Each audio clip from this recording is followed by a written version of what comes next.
Hello students, this is Pankaj Kumar, Assistant Professor of Commerce, DAV College, Siwan. Good morning students. This video is for class BCom second, subject Monetary and Financial System, paper 6th.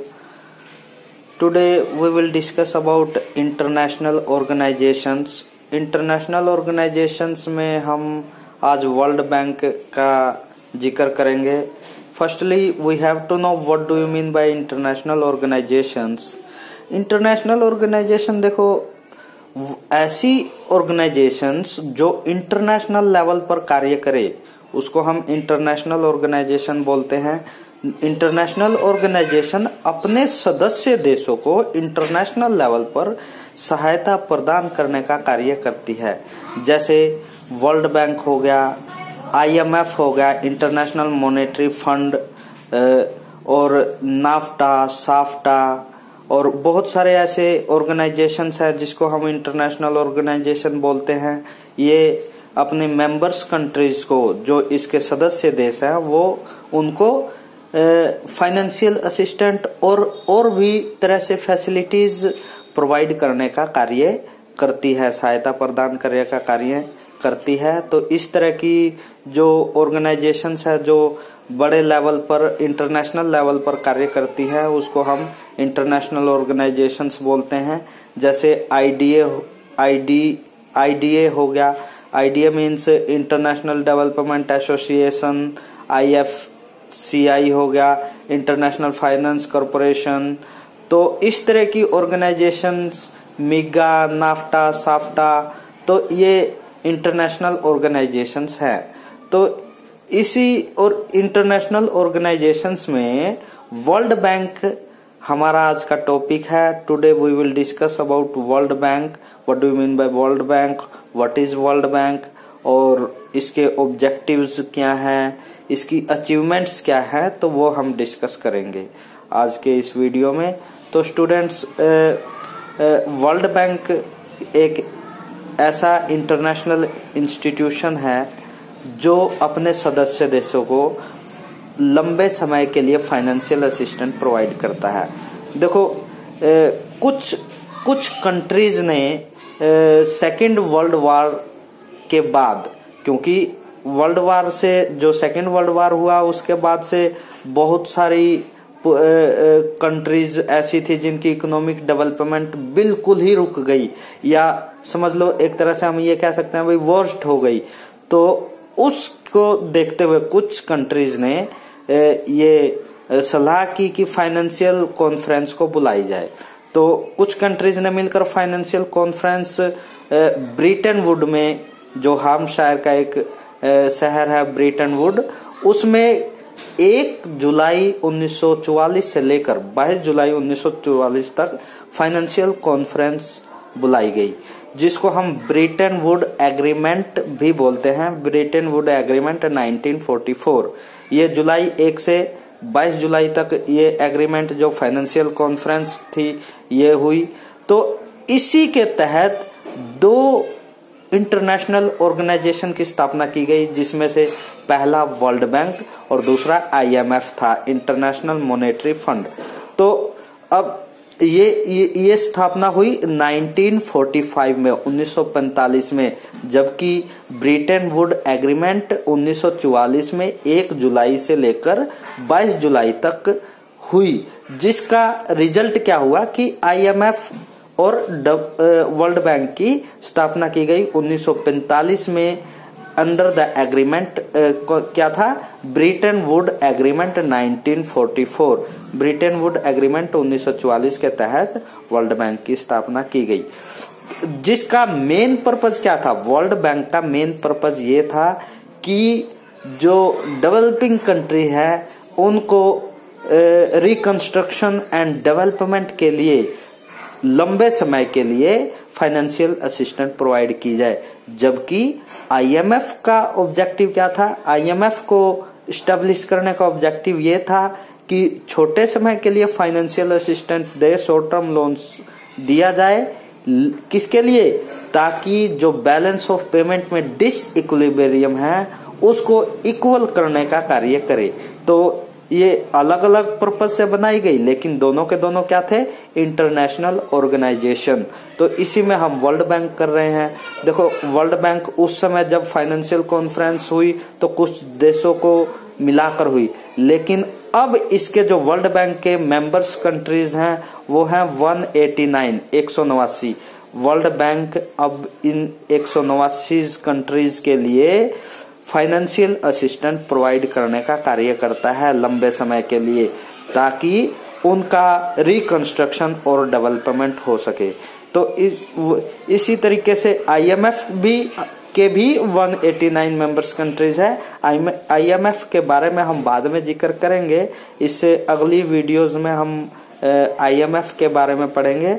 उसके भी 189 country है, members country है, लेकिन उसका main objective क्या था, economic stability को बनाना और जो बैलेंस ऑफ पेमेंट में डिसइक्विलिब्रियम है उसको इक्वल करना। तो क्योंकि हम इस वीडियो में वर्ल्ड बैंक के बारे में पढ़ रहे हैं, तो इस वीडियो में हम वर्ल्ड बैंक के ही बारे में जिक्र करेंगे। देखो जो वर्ल्ड बैंक है वो, इसको हम IMF की सिस्टर इंस्टीट्यूट भी कहा जाता है, कहते हैं हम वर्ल्ड बैंक को। IMF की क्या है, ये बहन जैसी इंस्टीट्यूट है। देखो जो वर्ल्ड बैंक है इसके 5 ऑर्गेनाइजेशंस और हैं। 5 ऑर्गेनाइजेशन कौन कौन, उन 5 ऑर्गेनाइजेशन से मिलकर वर्ल्ड बैंक ग्रुप बना हुआ है।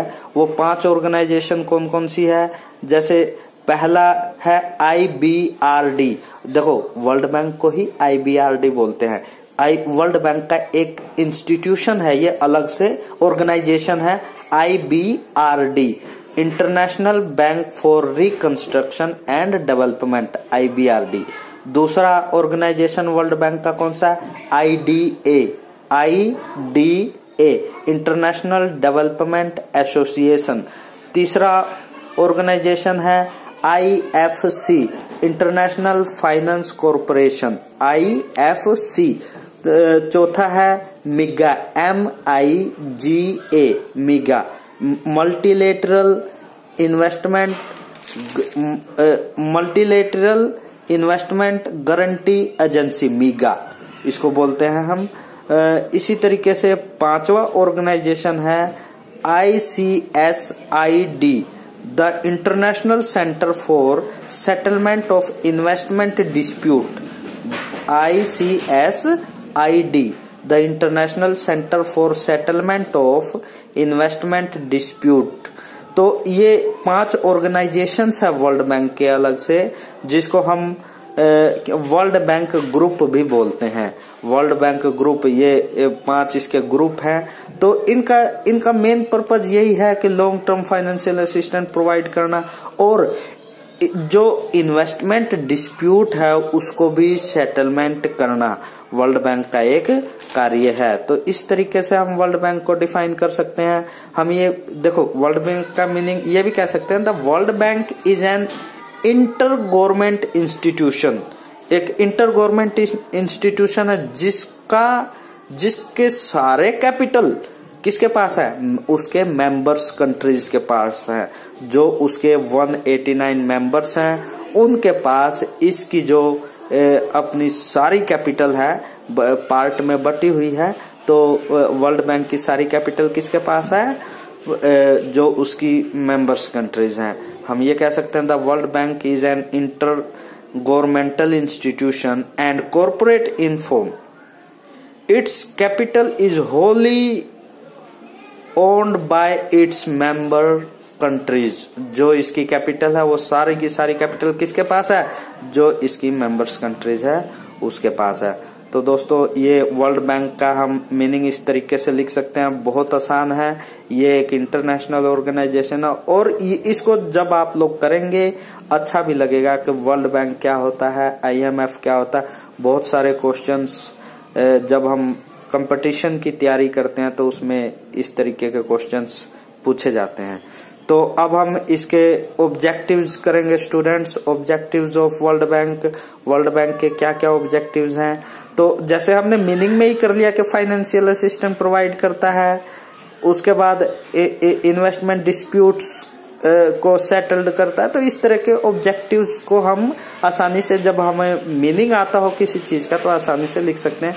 फिर भी हम 4-5 इसके ऑब्जेक्टिव्स देख लेते हैं कौन कौन से हैं। पहला हम लिखेंगे to assist in the reconstruction and development of territories of its members countries. वो अपने मेंबर्स कंट्रीज को क्या किस तरह की सहायता प्रदान करती है, उनके रिकंस्ट्रक्शन एंड डेवलपमेंट में। ये हमने मीनिंग में ही कर लिया था कि वर्ल्ड बैंक क्या करते हैं, और ये लॉन्ग टर्म के लिए करती है। जो डेवलपिंग कंट्रीज है उनके रिकंस्ट्रक्शन एंड डेवलपमेंट के लिए ये सहायता प्रदान करती है। सेकंड पॉइंट हम करेंगे to promote private foreign investment. देखो, ये जो फॉरेन इन्वेस्टमेंट हम करते हैं, फॉरेन इन्वेस्टमेंट डेवलपमेंट है, FDI जिसको हम बोलते हैं, उसको भी प्रमोट करने का ये कार्य करती है। कौन? World bank. तो इस तरह के भी कार्य करती है।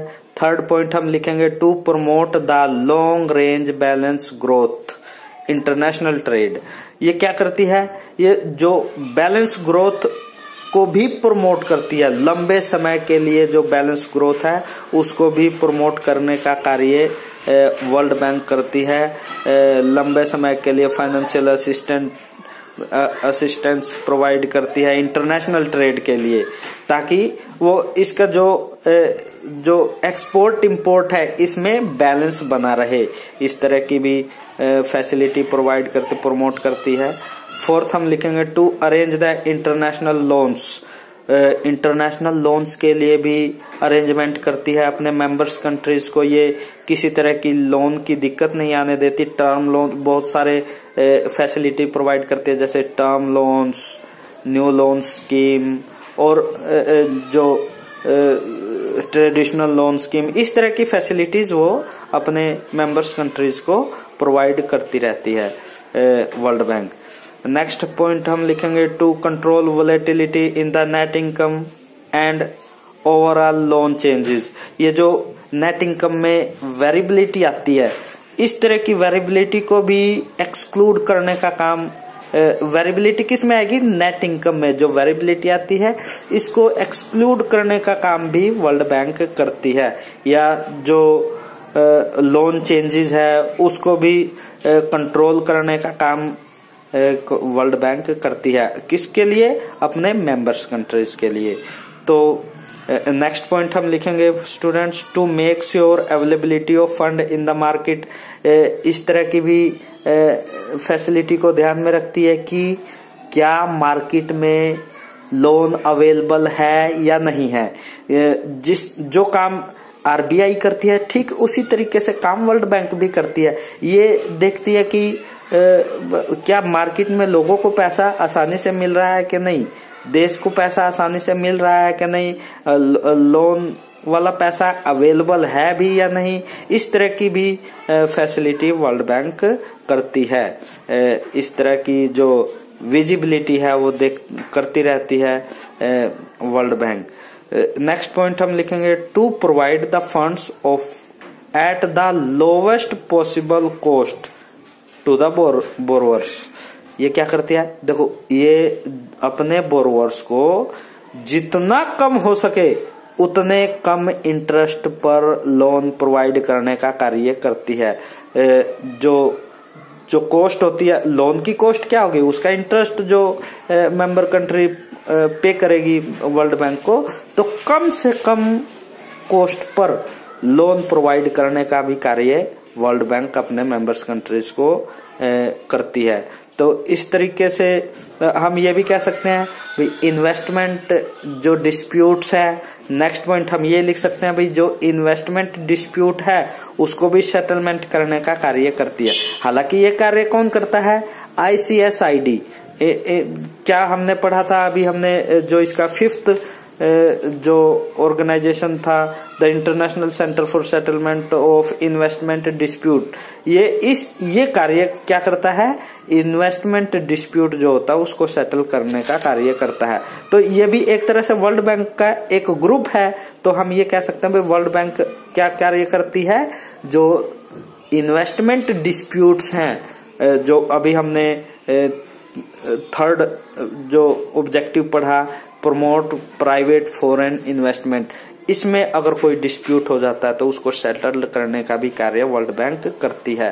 तो इस तरीके से बहुत सारे पॉइंट हम स्टूडेंट्स बना सकते हैं इसके ऑब्जेक्टिव्स के, जब हमें इसका मीनिंग आ जाए तो ये इसके ऑब्जेक्टिव्स थे स्टूडेंट्स। इसको बड़े अच्छे से हमने कर लेना है। नेक्स्ट वीडियोस में इसका अचीवमेंट्स और लिमिटेशन क्या होती है वो पढ़ेंगे, और IMF के बारे में नेक्स्ट वीडियो में पढ़ेंगे। स्टूडेंट्स आज के लिए बस इतना ही। Thank you students, thank you.